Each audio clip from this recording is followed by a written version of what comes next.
ওবায়দুল কাদেরের স্ত্রীর গাড়ি চালকের 2 কোটি টাকার ডুপ্লেক্স বাড়ি। মানিকগঞ্জের সিংগাইরে দৃষ্টিনন্দন ডুপ্লেক্স বাড়ি নির্মাণ করে আলোচনায় এসেছেন প্রাইভেট কার চালক আতিকুর রহমান। তাকে আওয়ামী লীগ সাধারণ সম্পাদক এবং সাবেক সড়ক পরিবহন ও সেতু মন্ত্রী ওবায়দুল কাদেরের স্ত্রীর গাড়ি চালক হিসেবে চিনেন সবাই। প্রায় 2 কোটি টাকা ব্যয় করে বাড়িটি নির্মাণ করেছেন গাড়ি চালক আতিক। স্থানীয়দের ভাষ্যমতে অবৈধ পন্থায় কামানো টাকা দিয়ে আতিক ডুপ্লেক্স বাড়িটি নির্মাণ করেছেন।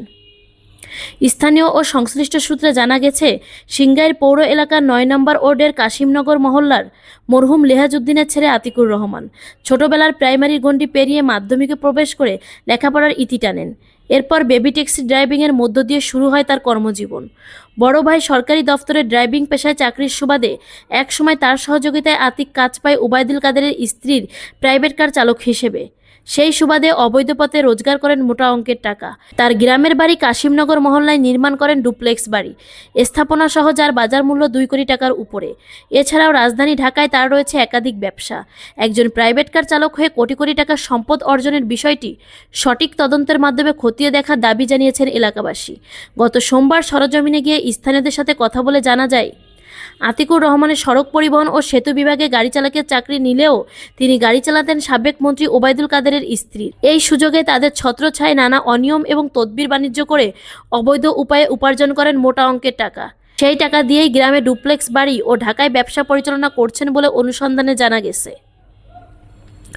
গত 5ই আগস্ট বৈষম্য বিরোধী আন্দোলনে ছাত্র জনতার তোপের মুখে আওয়ামী লীগ সরকার পতনের পর আতিকের এই বাড়িটি নিয়ে এলাকার মানুষ মুখ খুলতে শুরু করেছেন। প্রাপ্ত তথ্য অনুযায়ী আতিক সড়ক পরিবহন ও সেতু বিভাগে গাড়ি চালকের চাকরির সুবাদে ওবায়দুল কাদেরের পরিবারের সাথে সুসম্পর্ক গড়ে তোলেন। পরিচিত পান ওবায়দুল কাদেরের স্ত্রীর গাড়ি চালক হিসেবে।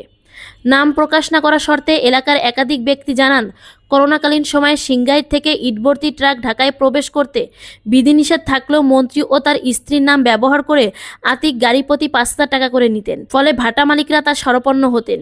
এভাবে হাতিয়ে নিয়েছেন লাখ লাখ টাকা। এছাড়াও আতিকের রাজধানী ঢাকায় রয়েছে জেন্টস পার্লার ও রেস্টুরেন্ট ব্যবসা। অভিযুক্ত আতিকুর রহমানকে তার বাড়িতে গিয়ে পাওয়া যায়নি। মোবাইল ফোনে একাধিকবার যোগাযোগের চেষ্টা করলেও তিনি ফোন রিসিভ না করে পরক্ষণেই ফোনটি বন্ধ করে দেন। আতিকুর রহমানের ছোট বোন রাবেয়া খাতুন বলেন, আমার ভাই ঢাকায় থাকেন, সরকারি চাকরি ও ইটের ব্যবসা করেন। 7-8 বছর মন্ত্রী ওবায়দুল কাদেরের স্ত্রী গাড়ি চালিয়েছেন, এখন ছোটোখাটো সাহেবের গাড়ি চালায়। বেঁচে থাকা অবস্থায় মাকে দেখানোর জন্য ভাই বাড়িটি নির্মাণ করেছেন। আতিকুর রহমানের মা সালেহা খাতুন বলেন, আমার ছেলে সরকারি চাকরি করে গাড়ি চালায়, পাশাপাশি ঢাকায় 2টি দোকান আছে, পার্টনারে ব্যবসা করে। তিনি আরও বলেন, বাড়ি নির্মাণে আনুমানিক 2 কোটি টাকার মতো ব্যয় হয়েছে। এখন আমার ছেলেটা চাপে আছে। বিভিন্ন লোকজন বাড়িতে এসে টাকা দাবি করে বলেও জানান তিনি। সিংগাইর উপজেলা দুর্নীতি দমন প্রতিরোধ কমিটির সভাপতি ইঞ্জিনিয়ার মোহাম্মদ ইউনুস বলেন, আমাদের কাজ দুর্নীতির বিরুদ্ধে সচেতন করা, তদন্ত করার এখতিয়ার আমাদের নেই।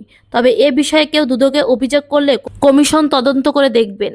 এ ব্যাপারে জেলা দুর্নীতি দমন কমিশনের পাবলিক প্রসিকিউটর অ্যাডভোকেট আজিজুল্লাহ বলেন, যদি কেউ এরকম হয়ে থাকে তবে সেটা সরকারিভাবে তদন্ত হবে, মামলা হবে, আইন তার নিজস্ব গতিতে চলবে, অ্যাকশন নিবে। এটা আমাদের দুদক চাই। পিপি হিসেবে আমিও চাই, আমাদের পিপিদের কাছে কোনো রেকর্ড না আসা পর্যন্ত আমলে নিতে পারি না।